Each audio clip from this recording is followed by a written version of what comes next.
We're really excited to have all of you joining us today. And as I said, we're happy that you're joining us for this first webinar from the Status Offense Reform Center. But before we get started, I just wanted to make sure I quickly oriented all of you to the webinar platform we're using this afternoon. So on your screen, you should see the presentation in the middle and a chat function on the top right. To limit background noise, we have muted everyone automatically, and we will not be taking questions over the phone. But you can communicate with us using the chat function at any point during the webinar. At the end of our presentations, we will have time for questions and answers, but please don't hold your questions for today's presenters until the end. Instead, feel free to use the chat function to submit them as they come to mind so that we can respond to them in a timely manner. And if we don't get to all of your questions during the webinar, have no fear. Our presenters have agreed to provide responses to everyone in writing, which will be made available to participants in the coming days. At a few points throughout the webinar, we will use the polling function to ask you different questions. So when we open a poll, it will become live underneath the chat function on the right-hand side of your screen. So before I turn it over to our presenters, I just wanted to give all of you some brief background about Vera and the Reform Center. Vera is a nonprofit, nonpartisan organization that has been active for more than 50 years. Our Center on Youth Justice works with policymakers and practitioners who want juvenile justice to be rooted in the community, more effective and smaller in scale, and touching the lives of fewer children. We do this through research and technical assistance. And while we focus on many areas of the juvenile justice system, status offense reform has been central to our work and close to our hearts for more than 12 years. For those of you who might be new to the term status offenses, I just wanted to take a minute to define what we mean. Specifically, status offenses refer to non-criminal behaviors that are prohibited by law due to a young person's age. Common status offenses across the country include running away, truancy, ungovernability, and liquor law and curfew violations. The Status Offense Reform Center is an online resource center that was funded by the MacArthur Foundation. The center builds on the lessons learned through the Foundation's flagship juvenile justice initiative, Models for Change, which aim to accelerate the pace of reform by funding efforts to reduce formal court processing and incarceration in states like Louisiana and Washington, as well as that of jurisdictions nationwide that have developed community-based responses to status offenses. The center provides a range of tools, resources, and information to help policymakers and practitioners create effective, community-based responses for keeping youth who commit status offenses out of the juvenile justice system and safely in their homes and communities. A central part of the Status Offense Reform Center is a toolkit that was designed to help policymakers and practitioners undertake reform. The toolkit provides a step-by-step guide for making change a reality.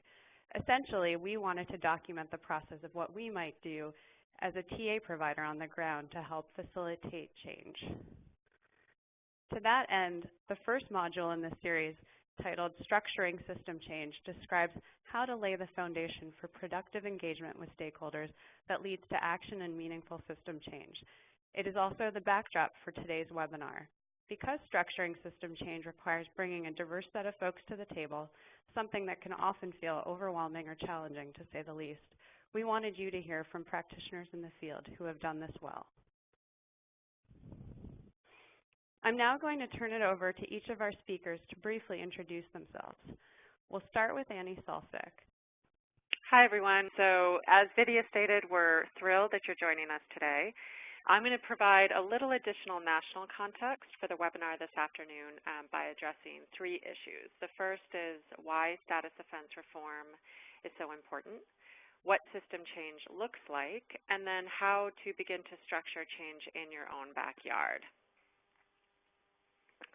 So to begin, we aim to answer the question of why status offense reform.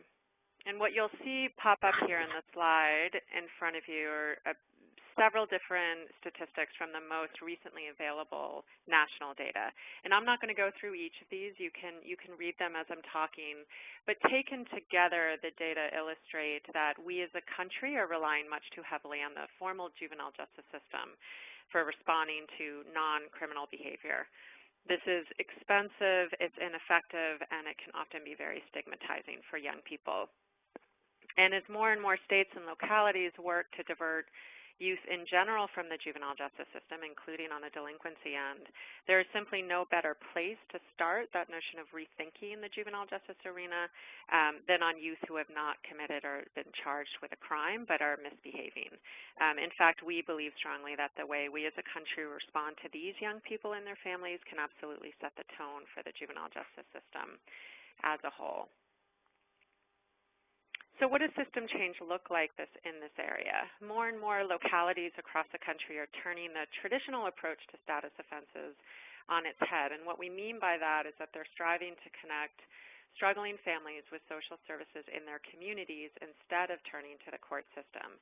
In doing this, they are reducing court caseloads, they're lowering government costs, and they're providing more meaningful and lasting support to children. As Vidya mentioned, the MacArthur Foundation has supported this shift, and Vera has had the privilege of working with more than 30 jurisdictions in this area. In our work in the field over the last about dozen years or so, we've been able to isolate 5 features of what we see as effective community-based responses to these young people. And I'm going to go over these right now fairly briefly. In our documentation in the toolkit that Vidya was talking about, we get into these much more. So the first at the top of the slide here is diversion from court, just as the absolute foundation, the notion that it is best to work with these young people, have the primary response to these young people outside of the courtroom in the community. The second feature that we've isolated is an immediate response. The court system, as many of you know on the phone, is not very well equipped to act immediately, to respond real time, right away to young people and families when they come in. It can often take weeks, if not months, to respond to a referral, to actually get action because of how crowded the court system is. So we found that effective systems in this area are able to respond immediately, even in 24 hours or 72 hours to young people who are in need. The third feature is a triage process, and what we mean by this is that effective jurisdictions have been able to, through assessment and effective systems, are able to identify which families may just need a light touch, a helping hand, someone to listen to them and help them work through the immediate crisis, versus those families who may present with much more complicated needs and potentially need more of a long-term approach. The fourth feature, accessible and effective services, this probably goes without saying, so I won't go into that too much, but essentially services that are shown to actually produce positive outcomes and results for families. And the final feature here is a constant reassessment and monitoring of the system as a whole. So knowing why change is needed and what a model system looks like is certainly helpful and necessary, but what we find the real question to be in the field, and the one that jurisdictions understandably grapple with, is how do you get there? How do you actually bring about system change? As Vidya mentioned, the first module of our toolkit addresses how to structure system change. And it covers 2 foundational steps, each of them outlined here in the slide. First, how to identify and recruit stakeholders, and second, how to prepare those stakeholders for system change work. Given the topic of today's webinar, we're really focusing on the need to have diverse representation in your reform movement. So that's that bolded third bullet down on the first step. We feel this is especially important when it comes to status offense system reform, since these systems, perhaps more than others, can be incredibly complex and fragmented and include multiple agencies and stakeholders. Now, recruiting members from the diversity of agencies, organizations, and groups that are involved in the system will help in a number of ways. It will ensure that the change process is informed by a representative body. It will also promote the sharing and leveraging of resources. But perhaps most importantly, it will increase the likelihood that system improvements will last and be effective, because as we all know, if you're involved, if you're at the table in making decisions, you're much more invested in those decisions and more likely to buy into them. Equally important is the need to ensure racial and ethnic diversity within the group. Compared to their general representation in the population, youth of color are often disproportionately represented in the local status offense systems. Now, this may not be as glaring as in the delinquency and child welfare end, but it is certainly still a problem and an issue, and to the extent possible, your working group membership should reflect the race, the ethnicities, and the communities of the population you serve. So provided here in this slide is a snapshot of who ideally would be involved in the process. Our speakers today are going to hone in on 3 stakeholder groups: law enforcement, schools, and courts. But we also wanted to flag for you that in the second webinar in this series, we're going to have speakers focus exclusively on how to engage and work with young people and caregivers and family members, so just stay tuned for that.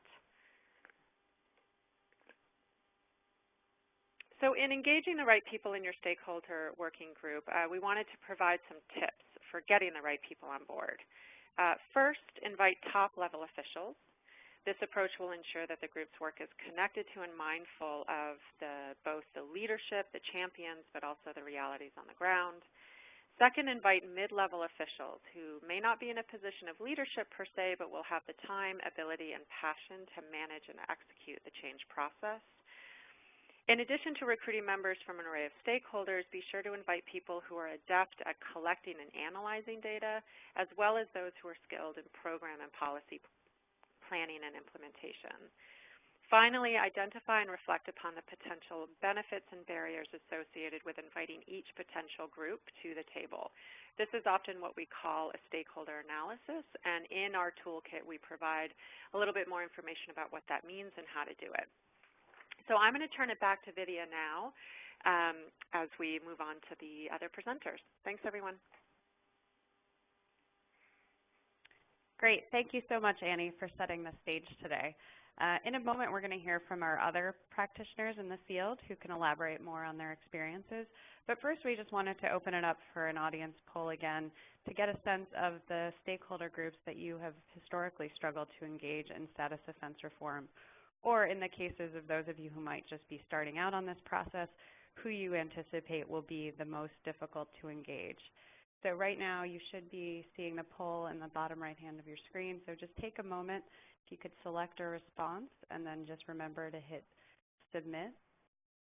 And again, you know, it's important to think about the fact that status offense systems often encompass lots of different entities, and so there can be many different people who you have to get to the table, and that can sometimes be a little bit challenging.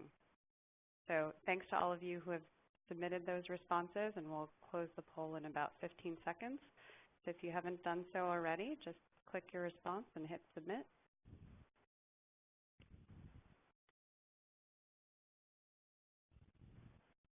And we're going to close the poll.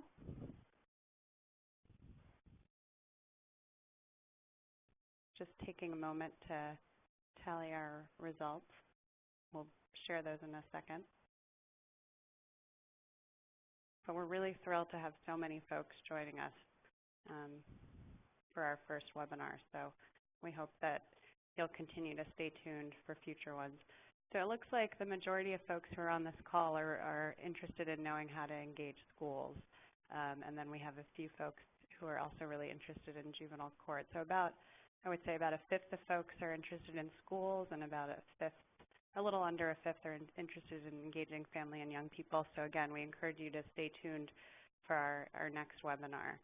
So with that, I wanted to now turn us over to the heart of the presentation and have our different practitioners speak about what's going on in their various jurisdictions. So we'll begin with Judge Karen Thomas from Campbell County, Kentucky, who's going to talk a little bit more about the important role that court played in helping to drive their status offense reform work. Judge Thomas? Thank you very much. I really appreciate this opportunity to talk with you all about such an important topic. As you heard from the beginning of the presentation, the problem really came for us is that these kids were getting into a court system that really wasn't adequately equipped to deal with the problems that came up in any way, shape, or form. And we were utilizing resources that we just didn't have. And we had a number of problems that was the impetus for the reform. Obviously, we couldn't court behaviors. We were utilizing resources in silos. We were supporting families in such a poor way in our system. We were giving, laundry list of things for families to do and no resources or no assistance in getting it done.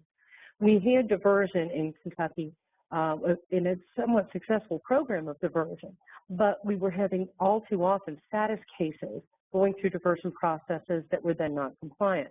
So when it didn't work in a big way. And we needed to find a way to keep these kids out of the door. We didn't want them through the court system because we weren't helping them, we were hurting them. The goal of our project was to do a better job with screening, to offer an actual tool that we could say what was wrong, what needed these families and these particular children needed help with, and then actually give assistance in the warm handoff phase is what we called it, to actually connect with the resources and to assist families. We actually developed a case management process that was all pre-court using an interdisciplinary team of folks from around the area that all touch and concern these kids that we see. And they all sit down and they work a case plan for these kids. And every effort is exhausted before these children wind up in our court system. So how we did it? Well, we started talking, which was the best part we ever did. We actually started talking to people that really didn't have an idea what was going on. And all they knew is that money was going out the door and we weren't helping kids. We used a Reclaiming Futures model. And then the court system, through the judicial intervention, really took the lead and got everybody to come into the door to say, you know, hey, this is what's happening and this is how it touches every phase of the process. This touches your community, this touches your school resources, it touches everything. And by the way, when no one has any money, we're not asking for any more money. We're going to save you money. We're just going to want you to think outside the box and save some time and spend your time a little differently. At our initial meeting, we had family court, my family court judge and I hosted a group of stakeholders that were state and local levels. We shared data of issues and problems associated with child welfare and status offender issues. We discussed the Reclaiming Futures model because most of these folks had never heard of it.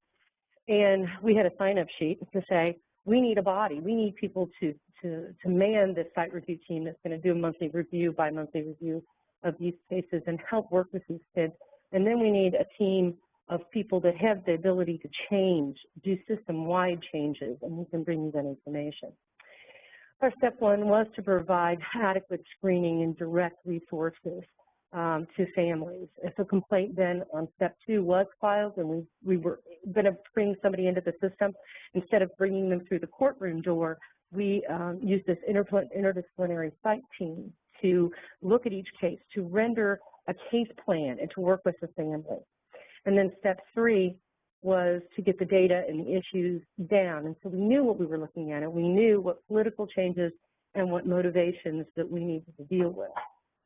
All this takes place before we enter formal court, which was what we wanted to do. We wanted to keep these kids out of the door. Now, we were very successful, I think. We first looked at the beyond control complaints that were filed. We have a truancy diversion program in place, so we were more concerned about the beyond control of parent and beyond control of school charges.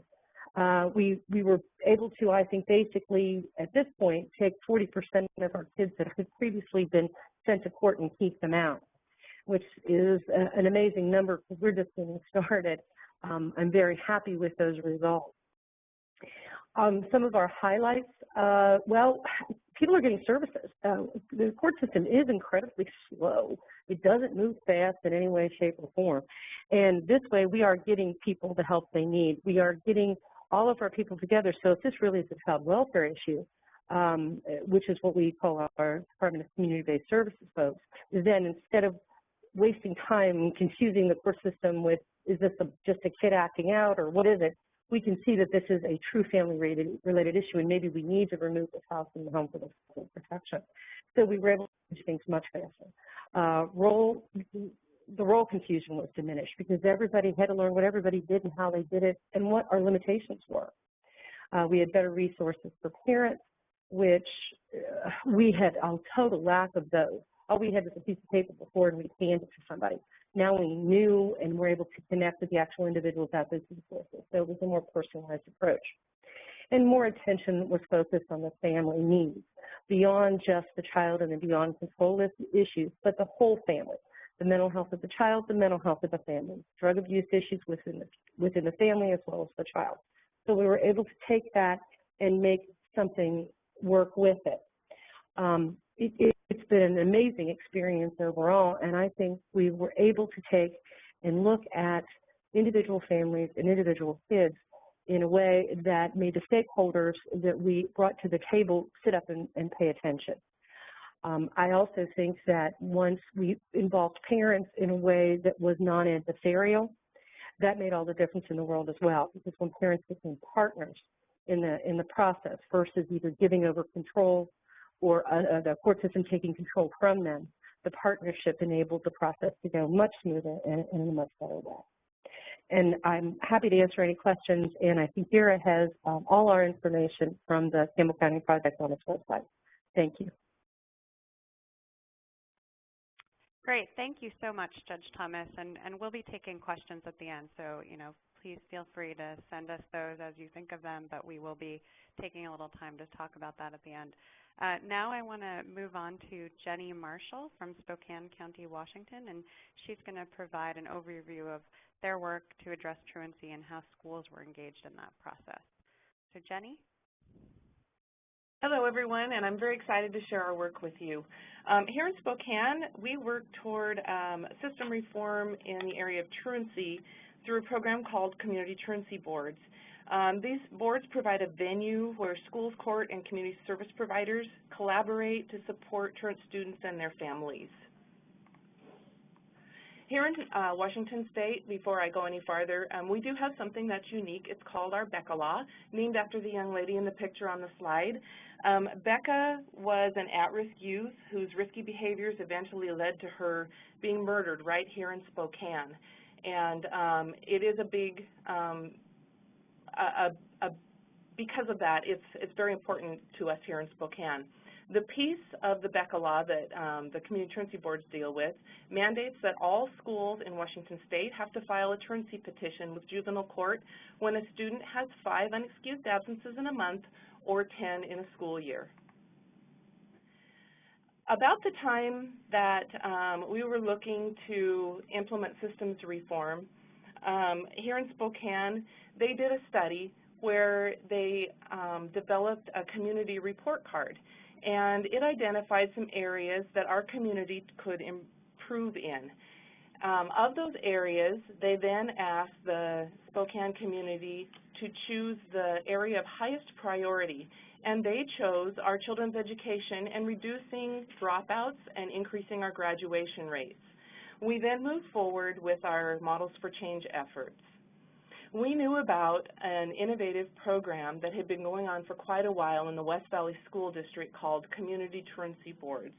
And we collaborated with both West Valley and Washington State University to study those truancy boards, because before we moved forward, we wanted to make sure that we were dealing with a program that was for sure effective. The Washington State University evaluation concluded that the students who attended West Valley had a higher rate overall of graduating or obtaining a GED, that the Community Truancy Board was an effective and promising intervention for truancy, and very importantly nowadays in challenging economic times, that the Community Truancy Board was replicable and sustainable because it can be implemented without any additional resources. To move forward, we needed to know what the processes were and what the goals were, both for the community truancy boards in the schools and also for the court system, because this is a collaborative effort. So the goals of the community truancy board were very much in alignment with the goals here at the court. We wanted to find solutions to prevent truancy, reduce the formal court intervention, improve school engagement, reduce dropout rates, and improve graduation rates, and to bring in more access to outside school service providers, and also to find a collaborative approach to supporting these students and their families. The process in the court here in Spokane County is initially, when a student reaches the BECA criteria, is filing of a stay petition. This comes to the court, but we place the stay on the petition to allow for the court, schools, and community resource providers to provide the Community Truancy Board. When the Community Truancy Board is effective, we dismiss the petition in June, and the student moves on just like the intervention, or just like the petition never happened. However, for those students who are the most at risk, then they move forward and a formal court hearing is scheduled and the court resources can come into play. The Community Truancy Board process, which was established at the school, is there. I won't go through the whole thing, but it involves the student and their family attending some problem solving by all the members of the board. An agreement is signed, and of course involvement of the formal court process only when absolutely necessary. During the entire time that we've done our work, we have been tracking data. And the data here, you can see our initial involvement began in the 2000-2008 school year, and you can see that our dropout rates here in Spokane have been continually decreasing. Graduation rates also are increasing during the time of our work. We also have been tracking court data, and you can see that our truancy filings from the time that we began to the time that we've, to now actually, have remained fairly constant. This filing in Spokane isn't considered a negative thing. It's the filing of that truancy stay petition, which is dismissed when the boards are effective, that allow the court to be an active participant in this, so that we're an integral part of the early intervention, and we also serve as a last resort for those students who are the most at risk. And you can also see in the second bullet there that while the petition filing has remained roughly the same, the numbers of students who have come to the court for formal processing has dropped by nearly 50%, meaning that most of these students' needs are able to be met at the board level. Once we knew that we had an effective program, we'd identified what the elements of it were, we developed a toolkit that we shared with others.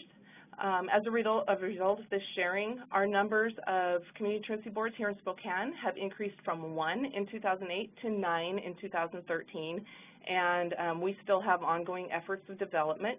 Also, across Washington State and Jefferson County, they have 2 community truancy boards to support their truant students, and these pictures are just kind of a good descriptor of what's happened. The top picture is the West Valley board when we first started.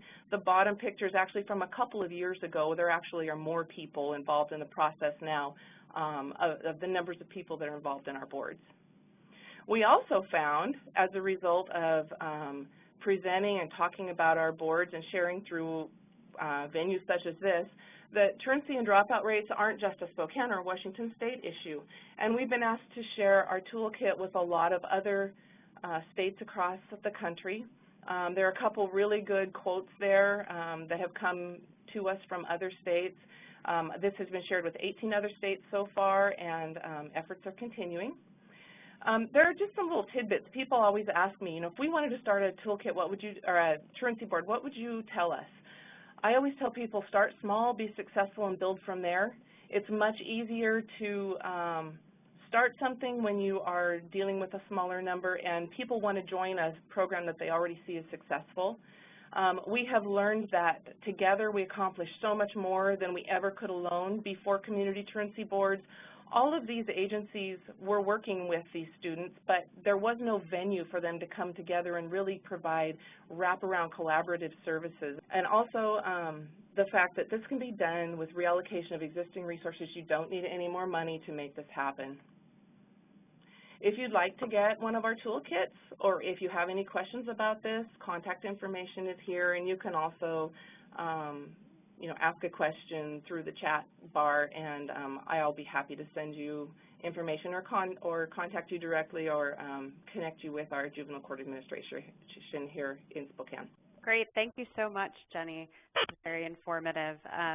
Last but not least, I wanted to pass us off to Jeff Vander from Calcasieu Parish, Louisiana, who's going to provide an overview of their work and the role of law enforcement in carrying out that reform. So, Jeff?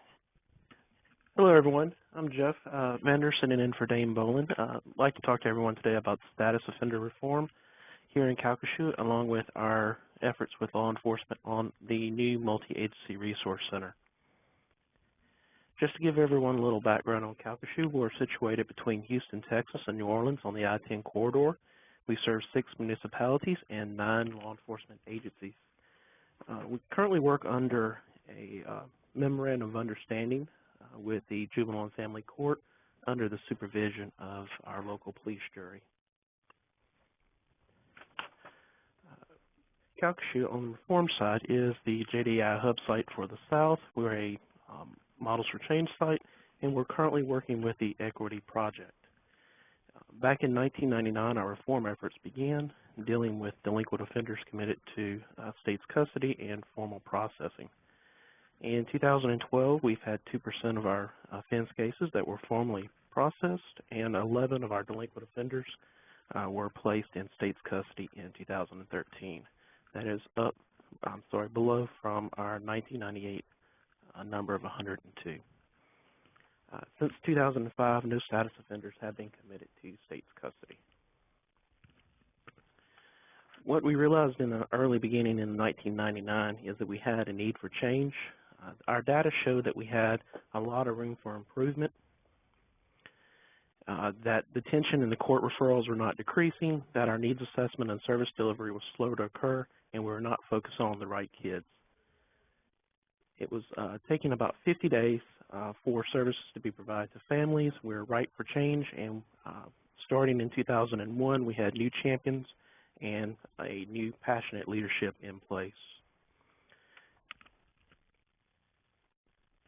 In 2011, the Multi-Agency Resource Center was launched.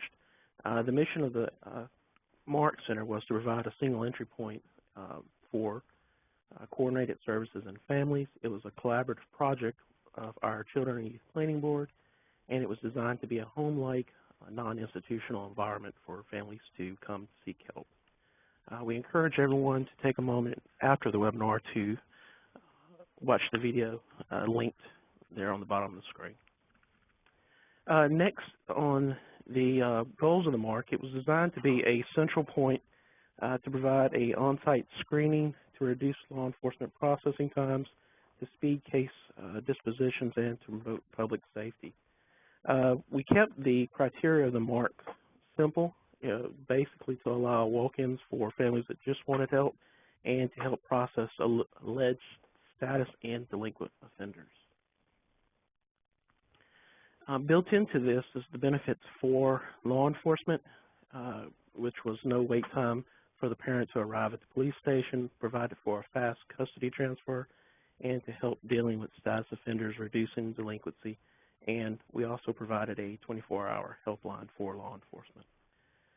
On the community benefits side, it allowed for faster processing, and we also started non-traditional hours and pooling of resources to help coordinate the approach for services and delivery throughout the parish.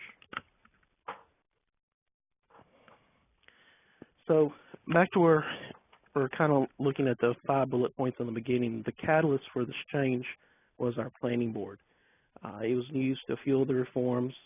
Its members were those passionate individuals that took a leadership in their agencies. Of the planning board, 3 of them came from law enforcement, 1 from our local sheriff's office, and 2 from our local police departments. To begin, we began by listening, similar to the judge. We listened to what they had to say. We're letting their needs guide the vision for the building of the MARC. For example, the quote here is one from one of our law enforcement partners where they looked at status offenders and how they were trained to deal with mainly delinquent offenders in the academy, and they lacked the services within the community to deal with those status offenders that they came across. And another win-win for the group was the processing times, offering a faster return and giving them more tools when they go out with families and the communities. I'm assuming that all law enforcement out there similar to ours, where they're pushed from going from call to call, trying to make it from one place to the next fast, often limited by what resources they can provide in the community. We encourage them to go out and refer status offenders to the MARC Center for assistance and more information. To help build sustainability, we continue to pull our law enforcement members in to the MARC Center, along with our other members of the planning board. We provide training at our regional police academy in the workings of the MARC and our agency. We provide bi-yearly trainings to the department. We ask the members review, analyze, and share data with us. We ask for them to help educate the public on our results and promote the MARC within the community. We continually ask them to take the My Child Challenge, which we show that to the group that if you would have a child detained in the system, what would you like, or how would you like your child treated or processed throughout? It really allows us to have a great base for discussion and methods to put in operation. Out of that also came the law enforcement unit card. This is a 4x8 card that we provide law enforcement. It's really a tangible link between our office and the provider, so they can see where they're going to refer kids to services either at the MARC or the detention center. And our last slide is our challenges. It's basically continuing to promote the MARC Center to the law enforcement officers and promote its usage, and to continue to monitor to make sure we're not net winding and continuing to offer quality services. Great. Thank you so much, Jeff. And before we open it up to the audience for questions, I just wanted to ask each of you to offer a few lessons learned on how someone who's just embarking on reform in their jurisdictions could go about engaging the various stakeholder groups that you all have mentioned. So I'll turn it over to Judge Thomas to kick this off and talk about engaging the courts. You know, it's really difficult to say it in any other way other than you have to reach out to the people that operate within a court system and explain to them how this is going to help them. And it's not that, that sounds kind of horrible, in that the only way people want to do anything to change systems or help kids is they're very selfish, but in reality, everybody's in their own silo, and you've got to reach into there and say, I can make things different for you, and I can make your job better and your process better, and save you money.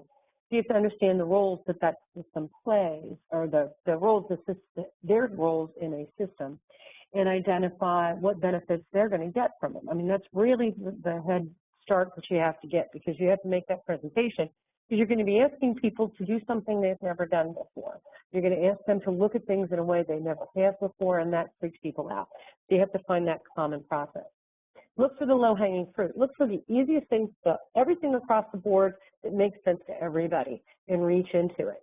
One of the things that really made sense to all of our folks was that everybody recognized that once a child came into the court system, they became under this massive microscope that is the court system. And then that microscope just looked and looked and looked and picks and picks and picks at a kid. And we take behavior that's normal for children, and because they're under the court's microscope, make it bigger. And we looked at that low-hanging fruit. We could all agree that that was an issue and a problem. And finally, we had to acknowledge what barriers we had. Be realistic. If you're getting a laundry list for folks to do, most of us couldn't probably do everything we're asking our families to do without assistance and help. And these are folks that have troubled children, mental health issues, drug issues in their home. We have to come up with practical solutions. So we acknowledged the barriers up front, that we all had lost or maybe dropped the ball occasionally, and where we've lost the ball, and the practical solutions to fixing those. We weren't pointing fingers at anybody saying, boy, you really are bad at this, or you're not doing your job right, or that kind of thing. But we said, here, let's move on and say how these work in the best possible way. And because we put it in the process of we're all in this together, and it seemed to really work. And I think that's one of the main benefits that we have from the process is we now understand and all get along much better. Great. And Jenny, if you want to speak a little bit about engaging school officials. Sure. So I agree with Judge Thomas in the collaborative piece. I think that has been a very important result here, but you don't get there right in the beginning. In the beginning, you just need to find out how to talk to people about collaborating in the first place. And what I found is that face-to-face contact works better than emails or phone calls. They're just kind of too easy to set aside and forget about. So I asked to be part of superintendent meetings, principal meetings, counselors meetings. I went and talked about our program, and as a part of that, you want to talk about how your program aligns with their agency's objectives, how it's going to benefit them, just like Judge Thomas said, and also how you can tell what you're doing works. And then as a part of these meetings, don't just make it a one-time thing. Go back and continue to meet with schools, community service providers, provide venues where everyone can come together and talk about what's happening, challenges, share the data from all of the different agencies who have it, talk about success stories, collaborate on things, and then just like Judge Thomas said, eventually as the work goes on, people start to realize what each other has to offer and how bringing all of the resources to one table really benefits, where one person might have a great counseling program and another one can provide transportation. If a family goes to counseling but can't get there because they don't have transportation, that's a barrier that can be alleviated if you have those resources sitting at the same table. Counseling's offered, family says I don't have transportation, and the transportation's right there at the table as well. So it's just, like Judge Thomas said, it makes things so much easier working agency to agency, in addition to the support and services we can provide these students and families. And last but not least, when you are successful, since I'm from the court and I was tasked with engaging schools, when I had a school that was successful, I engaged them to go to meetings at other schools and talk about their success, their challenges, and what the program was doing for their agency, so that the schools got to hear firsthand from another school staff instead of from a court person. That's kind of what I have. Great. Thank you so much, Jenny. And lastly, I wanted to turn it over to Jeff to speak a little bit about lessons learned from engaging law enforcement. Jeff? Okay. Some of the lessons we learned were to basically engage law enforcement not only on the onset but throughout the entire reform by bringing them in, showing them the data, and continuing to have those open dialogues with them to show how reform's working and how it's processing through has been very beneficial for us. We've also acknowledged that it's reciprocal changes among both us and law enforcement.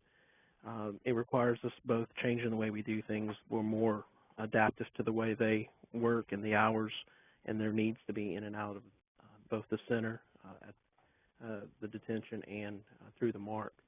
And it's also to build with them and that it's a true partnership with them, and that they own the vision, and that they invest their time and their personal passion into the reforms, and to make it really sustainable for them and throughout their agency to promote in their circles and their community. Great. Thank you so much to everybody for sharing all of your experiences. This information definitely helps us to provide a clearer sense of the different ways that folks have engaged stakeholders and maintained their level of interest in the work that's going on. So we wanted to be sure that we had a little bit of time at the end for questions, and we've gotten some that have come in through the chat. So again, you should feel free to continue to share those with us, and we can, even if we don't get to them now, we will share them with our presenters and provide written responses. But just to open this up right now, we've had a few questions that relate to schools. In particular, we have one person who asked Jenny how to address the effectiveness of processes for youth with significant and real anxiety disorders who have trouble attending school. Can you speak a little bit to that? Well, yeah, I've actually been at some community truancy boards where we had just exactly that issue as the main reason why the student wasn't attending school. And to help with that, sometimes they would, since you have all the resources there at the table, they could connect them with counseling. They could maybe offer a reduced schedule so the student doesn't have the stress of being in school all day. Some of our schools have the luxury of having online classrooms where the student goes to school, but they work in either a very small group or individually at a computer at their own pace, well monitored, with support from a teacher, or purely online programs through their school. And so they might be pulled out of the mainstream school program and placed in a program such as that. And something else that we've also found really important in schools is to provide some kind of follow-up to our boards and some kind of mentoring to the student. And so with a student like that, we would probably ask them if there's a school staff that they're really comfortable with, and provide them a time to interact with that school staff so that there could be some continued monitoring and making sure that whatever interventions were provided to that student are actually working for them, and to switch it up if it's not. We have another question here regarding parental involvement, and that is directed to Judge Thomas, specific to, how did you actually get parental involvement, and in part because parents in our jurisdiction often want us to fix the problem and not to actually engage in a process with us. Well, we spent a lot of time learning about what we were doing wrong with families and parents, and we looked at our attitudes towards parents, and that includes mine. But everybody in the court system that came through the front door of this project came in with a family where our folks were looking at those families with sort of a predisposition. And the one thing that we had to kind of reteach ourselves was that, you're not walking in their shoes, and you can't be addressing family issues by being judgmental and saying, why can't you just make a decision? Those things don't really work at all, because all you're doing is turning the family off. So we had to rethink how we engaged families from the get-go, and that really helped. We took some time. We had some folks come in that were involved with parenting advocacy groups. We did an engagement flyer that I'm more than happy to share with you all that gave here's what's happening when you're going into the court system, and here's what you can expect, and here's the things you should ask. It gave them a heads up, and I think empowered families. And the one thing we said to the family, though, is, and acknowledged, was one of the reasons families jumped into the court system and say, here, please help me take my kid and do something with this child, is because you're so frustrated, and everybody understands that. So when we took it and we said, we're going to help you with your frustration, we're going to help you do what you need to do to be a better parent and to understand it, and tell us what you need versus what we want to give you. That really helped us engage parents a lot better. That would be my answer. That's great. Thank you so much, Judge Thomas. And I encourage folks to stay tuned for our next webinar, which is going to focus a little bit more specifically on family and youth engagement in this process. So, this is sort of separate from the kind of reform process we're talking about, but I think it might still be informative to this overall conversation. So again, please stay tuned for that. And we also have one last question that we probably have time to ask. So the question, again, is directed to Judge Thomas around the global appraisal of individual needs and whether that's administered to all children, and if there's an assessment that's administered to adults or family members, and who all is included on the site review team. Wow, those are a couple of good questions. On the GAIN that we do, the global assessment, every child that walks through the door of the courthouse, not the courtroom, but the courthouse, gets the GAIN assessment. And then if there is a need, after talking with the family and reviewing the GAIN, and to distribute your resources, we do that. And then if we need to move on to that site team, we do a larger version of the game, the game queue. And with that, we're able to pull in more information, get a better handle on what the family needs as well. If after doing all those things, we think that the family needs engagement in those kinds of services, mom, dad, whatever, a referral will be made for them with our local mental health folks. The folks that are in our site review team, I pulled in everybody I could think of, and literally that's just the way we did it. I had the county prosecutor because I needed to make him stop doing what he was doing, which was shoving everything into court because he's a prosecutor and that's what prosecutors do. So I had to have him there because I had to have him on the team. The public advocates who are status offenders or adversarial processes, which makes for really rotten best interest of the child resource issues. So we had him there. We had local community resources. We had our community-based services folks who do with child welfare, our juvenile justice people. We had our court-designated worker there, and we had schools. We had the pupil personnel folks who deal with truancy issues at the table when their children were there. And then we opened up the door to anybody that wanted to come in to be a part of the process, including family engagement folks, and it's worked very well. That's great. Thank you again, Judge Thomas, and to all of our presenters today for taking the time to share their experiences with our audience. I'm sure that it was very informative, and hopefully you all learned something that will help your own efforts on the ground. So before we leave you today, we actually wanted to have one last poll and just to kind of take your temperature about how helpful this webinar was. So if you could just take a minute before you sign off to select your response and share it with us. We'd really appreciate it. Just hit submit. But again, we really appreciate everyone's time and effort, and we know there were several questions that were asked that we didn't have a chance to get to given the time, but we will be responding to those in writing. We'll share those with our presenters and get that back to you all through the Status Offense Reform Center.